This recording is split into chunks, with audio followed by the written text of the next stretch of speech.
कल हम लोगों ने मतलब ये भी पढ़ लिया था कि how to consider the concept for the rotation of a rod, ठीक है।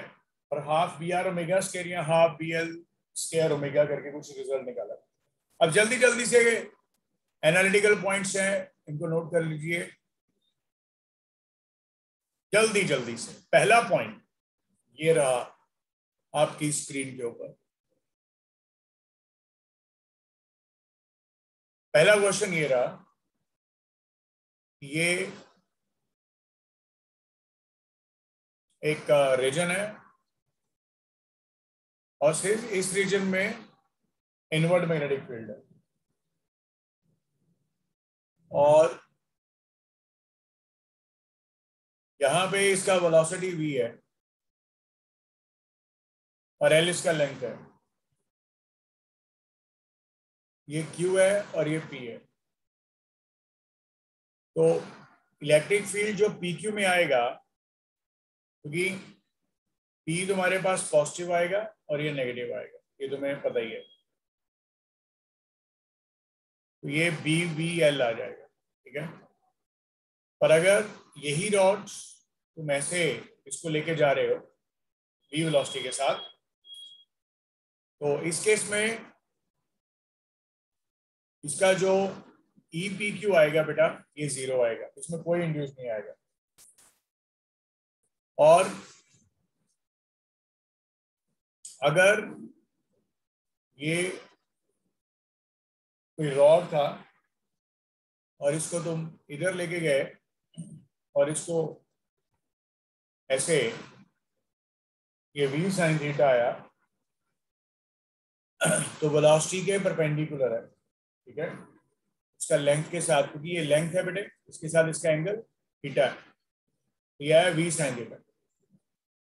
तो v sin थीटा आएगा तो तुम्हारे पास ये p और ये q आएगा, जिसमें तुम बोल दोगे p पॉजिटिव आएगा और q नेगेटिव आएगा।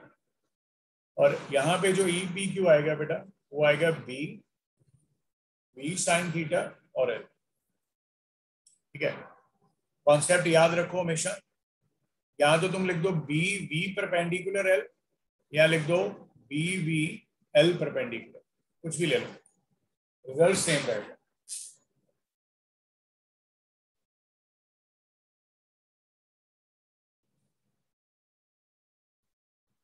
और इसके बाद हमारे पास आता है कि अगर तुम जैसे ये कोई पॉइंट है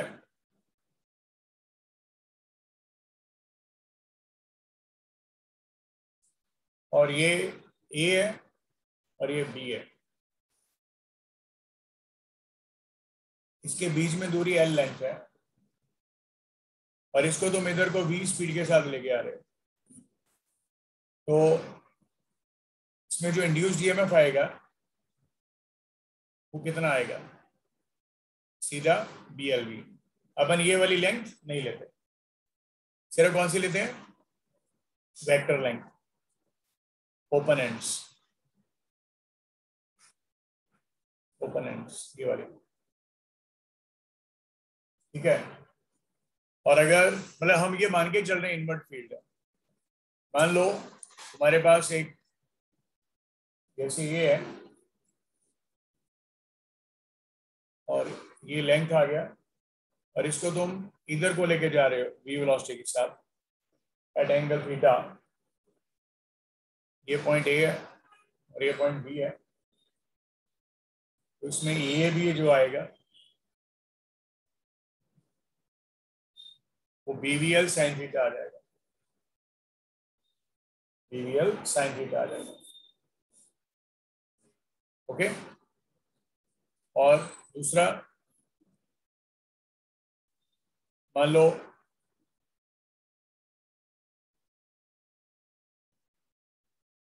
हमारे पास ये एक इनवर्ट फील्ड है और यहाँ पे तुम इसको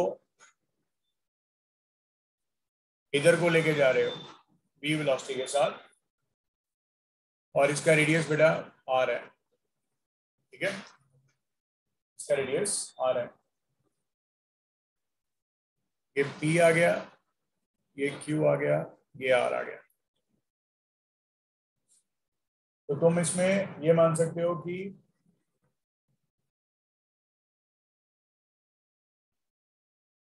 इसका जो वैल्यू आएगा यहां से यहां तक है, पर ये इधर को जा रहा है, उसकी वेक्टर लेंथ कौन सी आएगी, सिर्फ परपेंडिकुलर, ये वाली। तो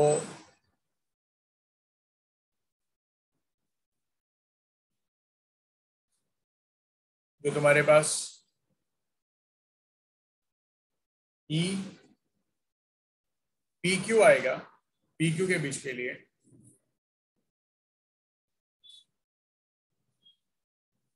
ई पी क्यू क्या आएगा बेटा, क्या आएगा बोलोगे एक बार जल्दी जल्दी से, क्या रिजल्ट आएगा बेटा इसमें, बोलोगे एक बार जल्दी जल्दी बच्चों।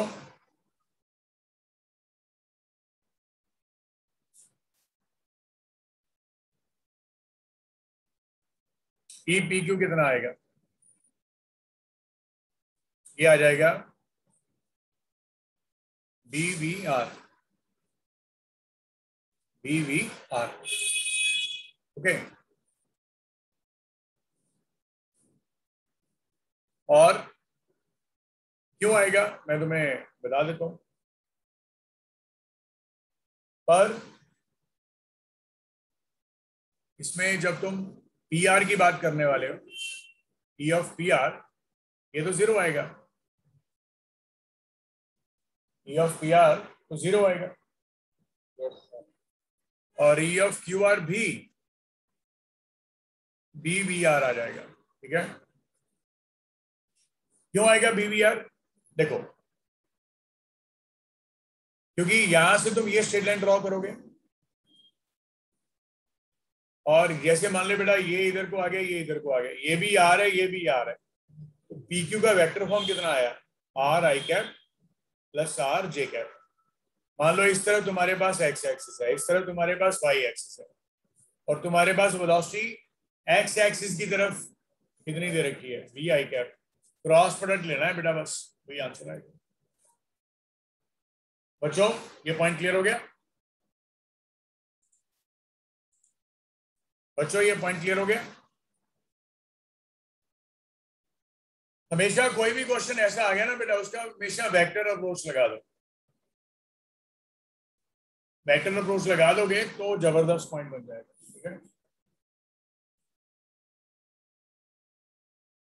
देखो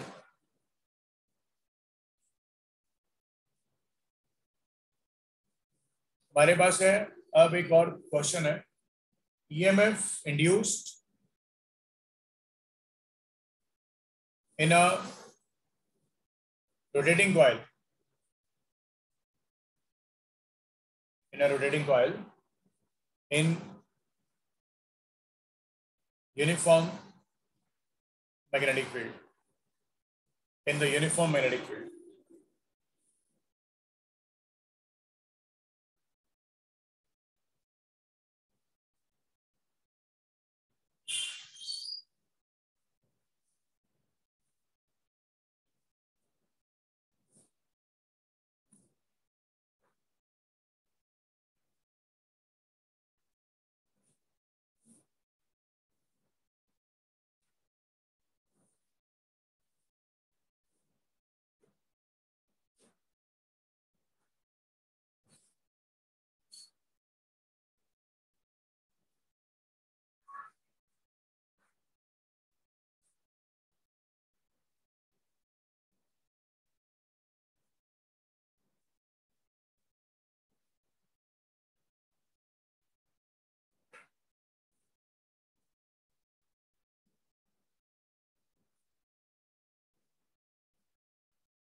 देखिए अब हमारे पास पता क्या है, जबरदस्त पॉइंट है ये, कि तुम्हारे पास ये कोई रीजन है इनवर्ड वाला, और यहाँ पे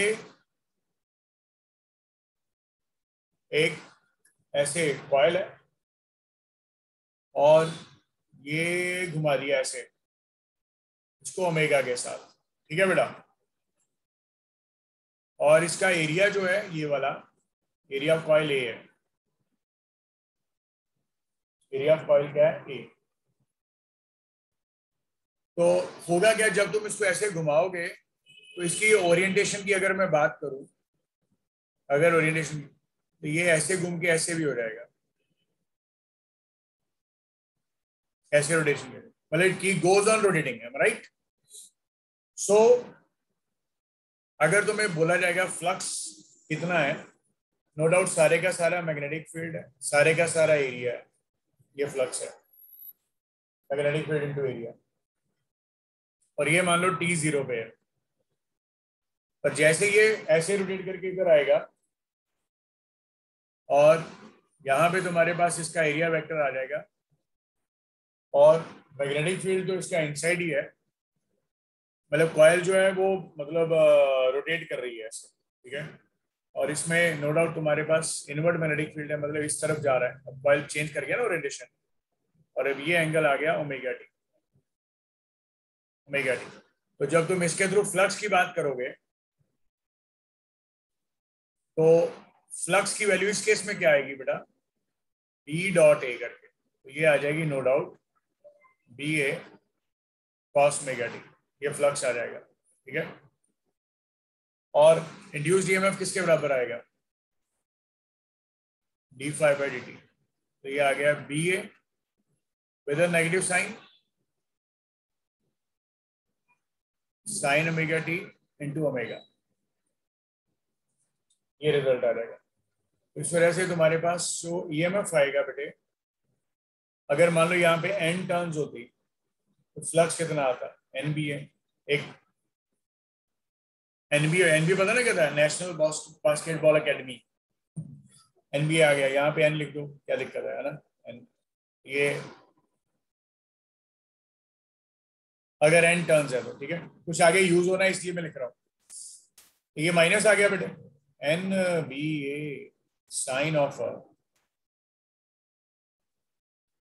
ओमेगा टी, ये इंड्यूस्ड ईएमएफ आ गया। और तुम ये वाली वैल्यू मैक्सिमम होती है, इसका नाम तुम ई नॉट लिखते हो, और अगर सिंपल मैग्नीट्यूड लिखोगे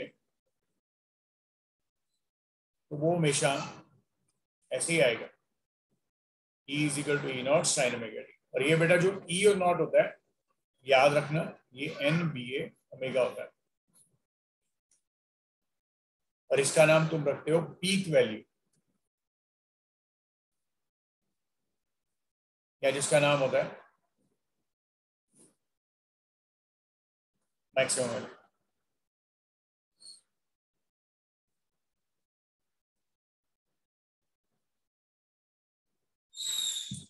या जिसका नाम होता है मैक्सिमम वैल्यू, ठीक है। ओके,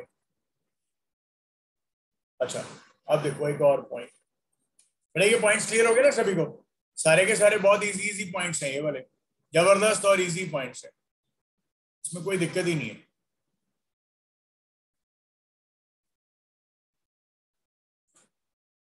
ओके देखो एक और पॉइंट देखो,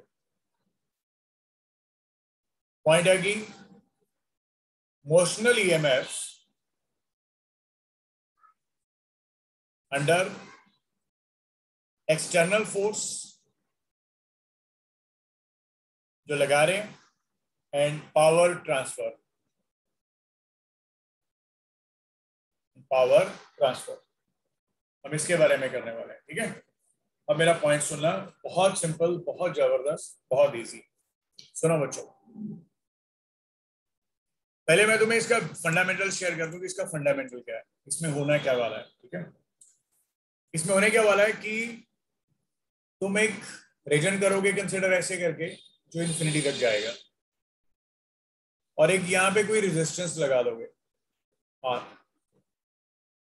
और ये एक रेल होगी जो इन्फिनिटी तक जाएगी, और ये तुम्हारे पास एक रॉड होगा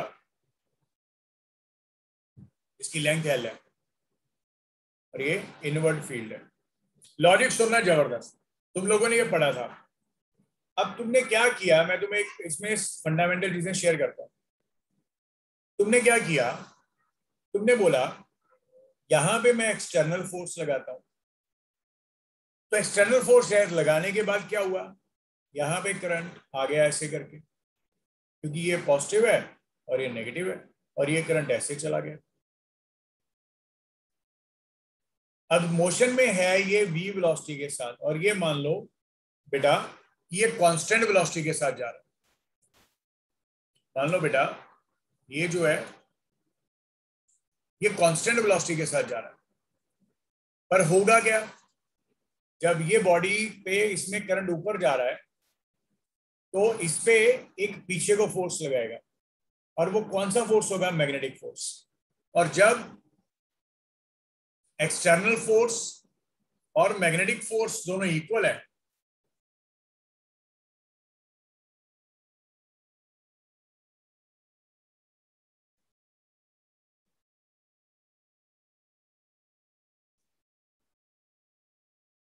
जब एक्सटर्नल फोर्स और मैग्नेटिक फोर्स दोनों इक्वल है, तो तब तुम इसके बारे में बता सकते हो कि इसकी वैल्यू को कैसे लिखा जा सकता है। ठीक है, तब ये कांस्टेंट वेलोसिटी के साथ जा रहा है। अब देखो, अब इसमें हुआ क्या कि ये तो एक्सटर्नल फोर्स है और ये मैग्नेटिक फोर्स, ये दोनों इक्वल है और ये कांस्टेंट वेलोसिटी के साथ जा रहा है। तो एक तरह से एक्सटर्नल फोर्स का जो वैल्यू है बेटा हमारे पास कितना आएगा, मैग्नेटिक फोर्स के बराबर। और तुम्हें पता ही है मैग्नेटिक फोर्स क्या होता है, बीएल भी होता है।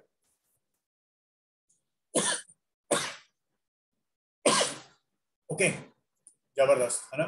अच्छा, हुआ क्या, अब इसके थ्रू करंट जा रहा है आई। अब मैं तुम्हें इसमें एक चीज बताता हूं, तुम्हें बोला जाएगा बता बेटा मैकेनिकल पावर कितनी लगा रहा है, तो तुम बोलोगे सर मैकेनिकल पावर मेरे पास force into external force into velocity आएगा। मैंने कहा ठीक है भाई, जबरदस्त। और एक्सटर्नल फोर्स की वैल्यू कितनी है, डीएल भी है सर। सॉरी बेटा, ये बी आई एल होती है, बी आई एल होती है इंटू वी। अच्छा, तो तुम्हारे पास इंड्यूस्ड ईएमएफ क्या होता है, लेंथ एल वाला, बीएलवी होता है। और इंड्यूस्ड करंट किसके बराबर होता है, ईएमएफ बाय रेजिस्टेंस के बराबर होता है। ये तुम्हारे पास कितना आ गया, बीएलवी बाय आर, बस वैल्यू पुट कर दी। मैकेनिकल पावर कितना आ गया, B into B L V by R into LV.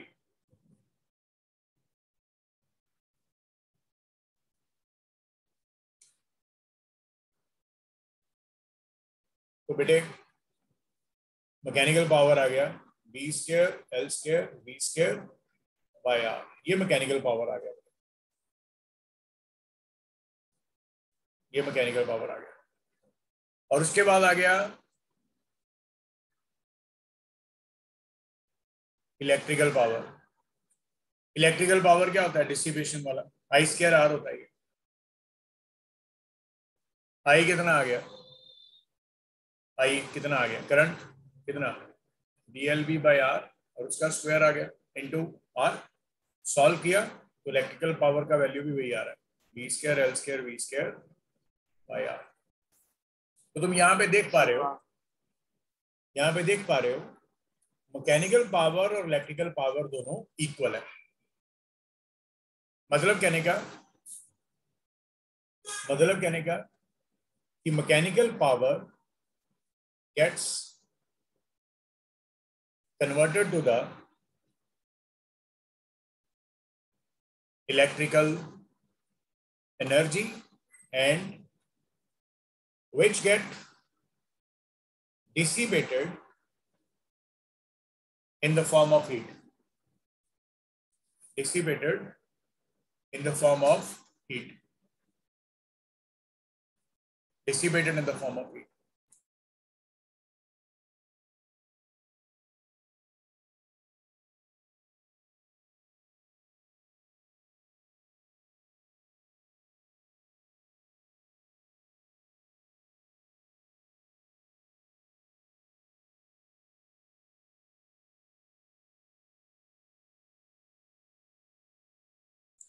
हाँ बेटा,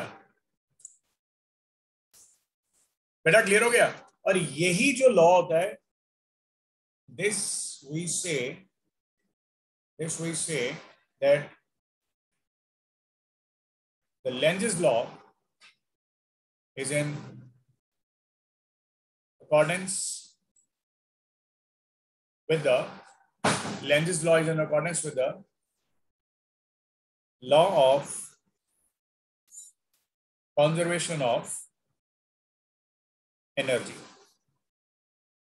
ये law of conservation of energy के साथ लिंक्ड है. That is energy can neither be created nor be destroyed, but we are here transferring, है ना, from mechanical to electrical and electrical to heat.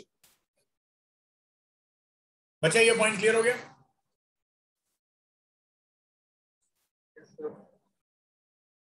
बच्चों ये पॉइंट क्लियर हो गया सभी को? Yes sir. Great, yes sir. Great, बहुत बढ़िया. अब देखो, अब हम लोग ना पता क्या करने वाले हैं, जबरदस्त पॉइंट. अब जबरदस्त पॉइंट और अच्छे से हम लोग ये बोलने वाले हैं, कॉन्सेप्ट फिर से वही रहने वाला है, बस थोड़ा सा चेंज करने वाले हैं. क्या? हमारे पास ये रेल्स हैं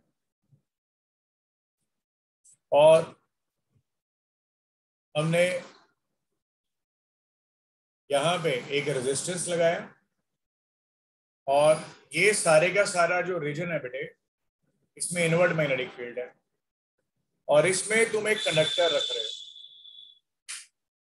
अब तुम इस पे एक एक्सटर्नल फोर्स लगा रहे हो F, जो कि ये बात श्योर है, जो कि not equal to magnetic force है, पर कह दो कि greater than the magnetic force है. मतलब बैकिंग, नो डाउट इस पे पीछे को मैग्नेटिक फोर्स लगेगा, तुम्हें बताया है अभी, पर यहां पे अब नेट फोर्स लगेगी. बेटा मेरे साथ साथ लिखते जाना ताकि ये चीजें तुम्हें अच्छे से क्लियर होती जाए साथ साथ में.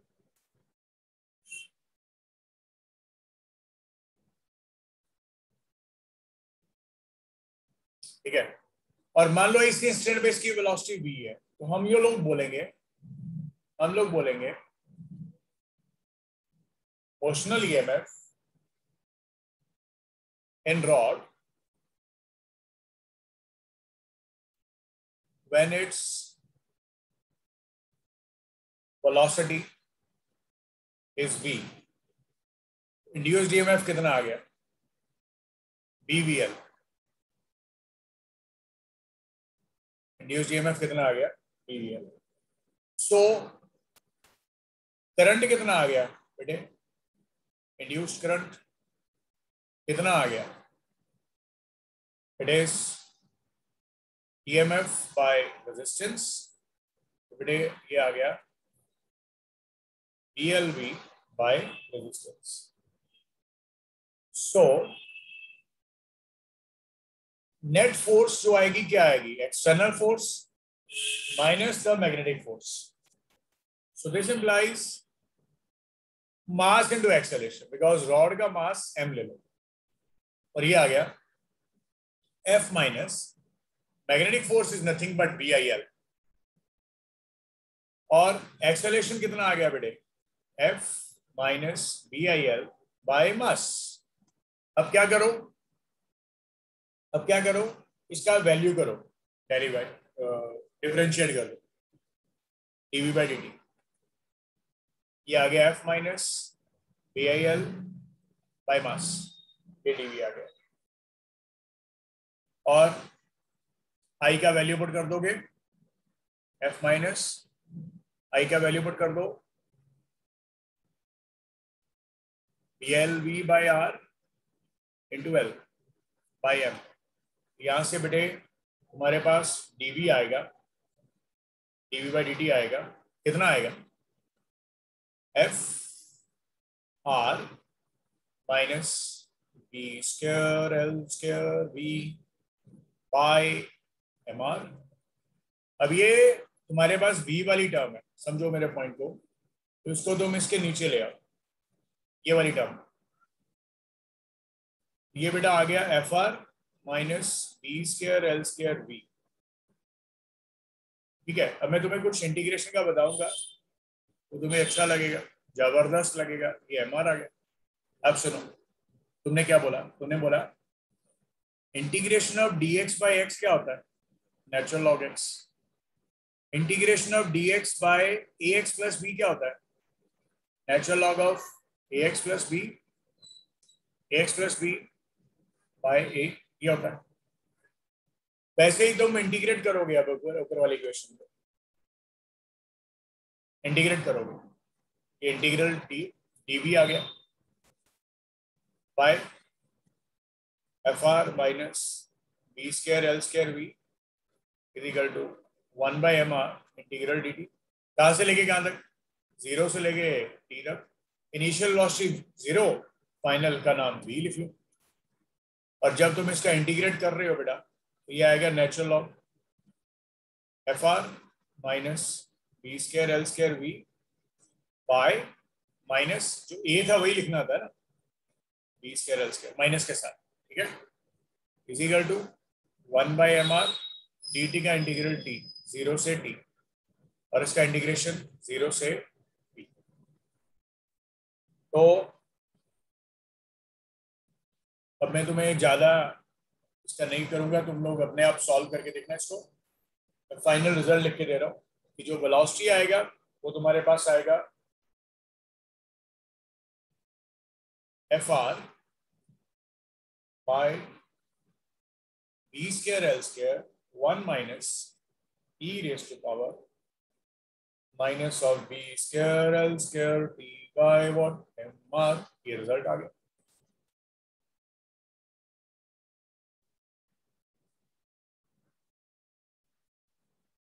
ठीक है, ये वेलोसिटी आ गया तुम्हारे पास at any time T.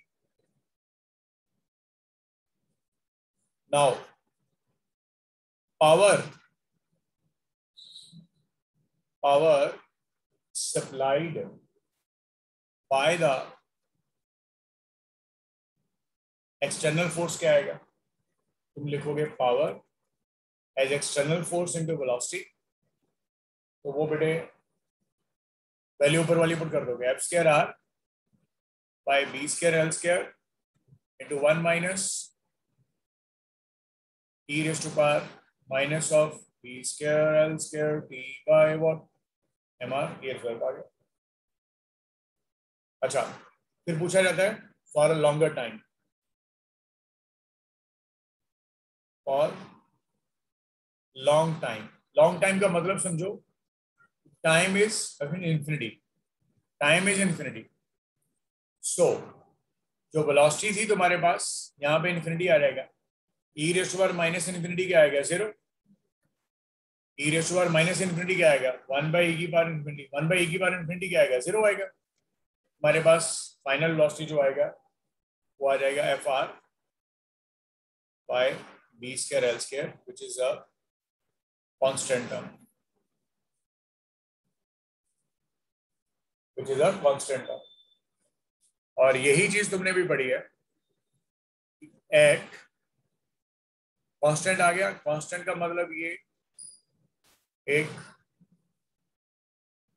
Terminal velocity आ गया। सो एट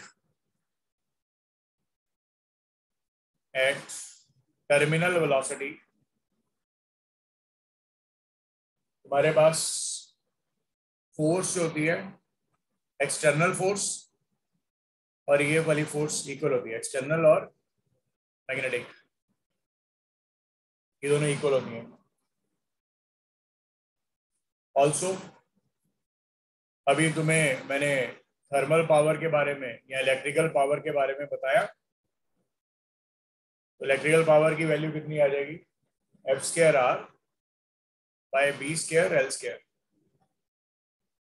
ये वाला जो ऊपर तुमने लिखा है पावर, ये वाला, ये तो मैकेनिकल पावर थी ना तुम्हारे पास, जब तुम इसको इसके बराबर कर दोगे तो इलेक्ट्रिकल पावर के बराबर ही आ जाएगा भाई। और जब तुम एफ का वैल्यू बी आई एल लिख रहे हो तो बेटे हमारे पास ये रिजल्ट आ रहा है B square L square V square by what R. ये इलेक्ट्रिकल पावर आ गया। ठीक है।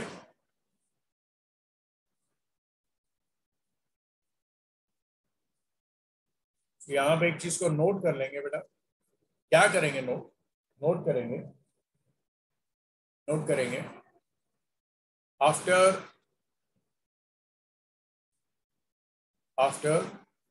the steady state is achieved,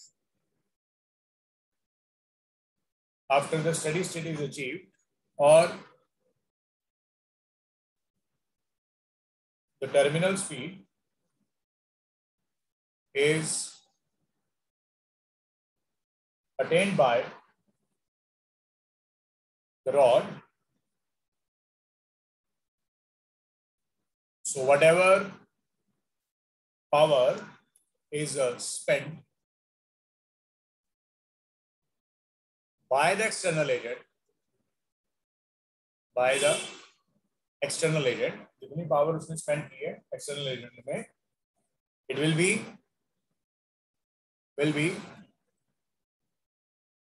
exactly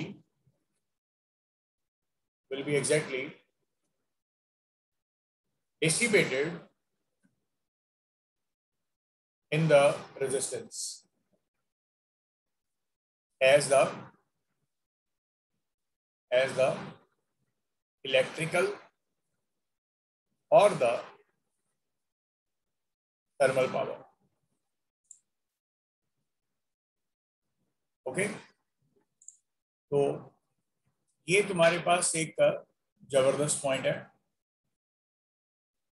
जो तुम्हें अच्छे से ध्यान में रखना है।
बेटा ये पॉइंट्स क्लियर हो गए सभी को?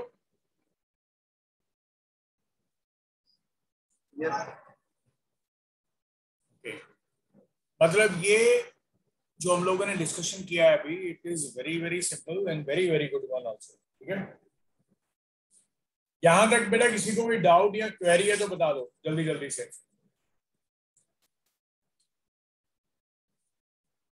है बेटा कोई डाउट और क्वेरी?